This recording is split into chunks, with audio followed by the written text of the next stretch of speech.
மதுரை தொகுதி மக்கள் டாக்டர் சரவணனுக்கு ஏன் வாக்களிக்கணும்?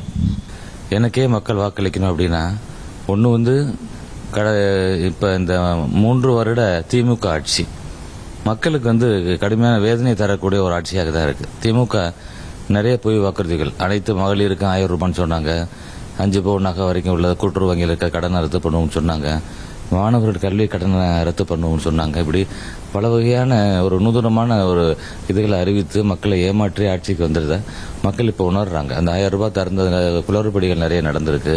ஒரு பாதி பேருக்கு தான் போய் சேர்ற மாதிரி திடீர்னு அதுக்காக ஒரு தகுதியை உள்ள கொண்டு வந்து அது மாதிரி பண்ணியிருக்கிறாங்க. இதெல்லாம் மக்கள்கிட்ட கடுமையான ஒரு அதிருப்தி சம்பாரிச்சிருக்குது. கடந்த பாராளுமன்ற உறுப்பினர் சு வெங்கடேசன் அவர்கள் நிறைய வாக்குறுதி கொடுத்து அவர் மக்கள்கிட்ட இருந்து வாக்கு வாங்கி டெல்லிக்கு போறதுக்கான அனுமதியெல்லாம் வாங்கி போனாரு.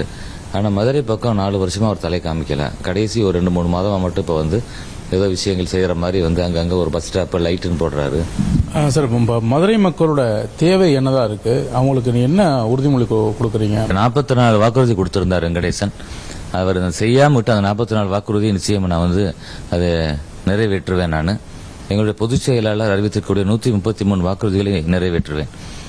ஆமா, இன்னும் ரொம்ப சாமானிய மக்கள் நீங்க எடுத்தீங்கன்னா அவங்க ஒரு எம்பிக்கோ எம்எல்ஏக்கோ கவுன்சிலருக்கோ வித்தியாசத்தெல்லாம் நிறைய பாக்குறது இல்ல.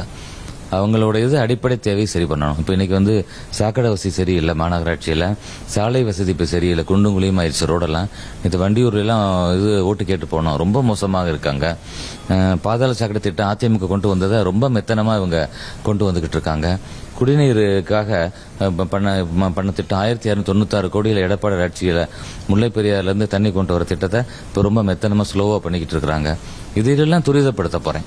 இன்னும் கார்பரேஷன்ல சாக்கடையெல்லாம் அடைச்சிருச்சுன்னா அதை கிளீன் பண்றதுக்கு ஒரே ஒரு வண்டி மட்டும்தான் இருக்கு. அந்த வண்டியும் அதிமுக அரசு எடப்பாடி ஆட்சியில எங்களுடைய அமைச்சர், முன்னாள் அமைச்சர் அண்ணன் செல்லூர் ராஜு அவர்கள், மாவட்ட கழக செயலர், அவர் தான் அந்த நேரத்தில் அந்த வாகனத்தை கூட வாங்கி கொடுத்திருந்தார், பெற்றுக் கொடுத்திருந்தார்.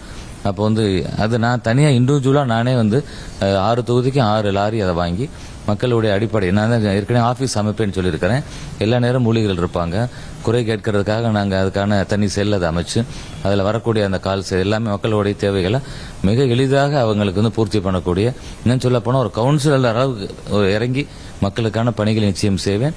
மக்கள் நம்புவாங்க, சரவணன் நான் சொன்னா நம்புவாங்க. ஏன்னா நான் திருப்பரங்குன்றத்தில் நான் பண்ண பணிகளை அவங்க பார்த்துருக்கிறாங்க. அதனால் நிச்சயமாக மக்களுடைய அடிப்படை தேவைகளையும் ஒரு பக்கம் நிறைவேற்றுவேன்.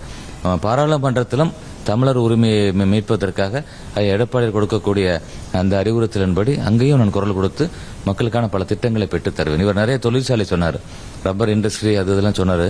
இந்த ஐடி இண்டஸ்ட்ரியை நான் வர வைப்பேன். மதுரை இதுக்கு மல்லிகைப்பூக்கு ரொம்ப ஃபேமஸ், ஏற்றுமதி இங்கே நடந்துகிட்டு இருக்கு. அப்போ அந்த மல்லிகைப்பூ சார்ந்து சென்ட் ஃபேக்டரியை ஒன்று கொண்டு வரதுக்கான ஒரு முயற்சி பண்ணுவேன்.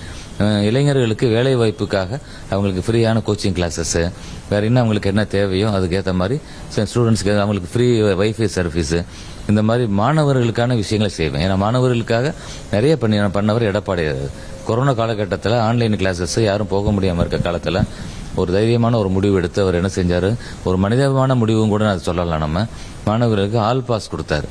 இன்னைக்கு நிறைய இளைஞர்கள் சந்திக்கிறாங்க. நான் வாக்கு கேட்க பொழுது இந்த மாதிரி அவர் ஆல் பாஸ் கொடுத்தனால இன்னைக்கு நான் ஒரு வேலையில சேர்ந்திருக்கிறேன், என் குடும்பத்துக்கு பயன்படுற மாதிரி இருக்கேன்ட்டு ஆக்கப்பூர்வமான விஷயங்களை செஞ்சது அதிமுக. திமுக போதைப் பொருளை பழக்கி விடுறாங்க. நியூட்ரன் சாக்லேட் சாப்பிட காலம் போய் இன்னைக்கு கஞ்சா சாக்லேட் சாப்பிட்ற அளவுக்கு மாணவ சமுதாயத்தை சீரழிச்சிருக்காங்க. பெண்களுக்கான பாலியல் துன்புறுத்தல் அதிகமாக இருக்கு அந்த ஆட்சியில. இதற்கெல்லாம் இந்த பாராளுமன்ற உறுப்பினர் ஒரு வாயை திறக்கலையே போதைப் பொருளுக்கு மதுரையில் இருந்துகிட்டு. இவர் எப்படி மக்கள் திரும்ப தேர்ந்தெடுப்பாங்க? எந்த முகத்தோடு ஒரு ஓட்டு கேட்க போறாரு? அவருக்குன்ற ஒரு மனசாட்சி இல்லையா அப்படின்றத மக்களோட ஒரு கேள்வியாக எனக்கு இருக்கிறது. செய்திகளை உடனுக்குடனும் துல்லியமாகவும் தெரிந்து கொள்ள சப்ஸ்கிரைப் பண்ணுங்க.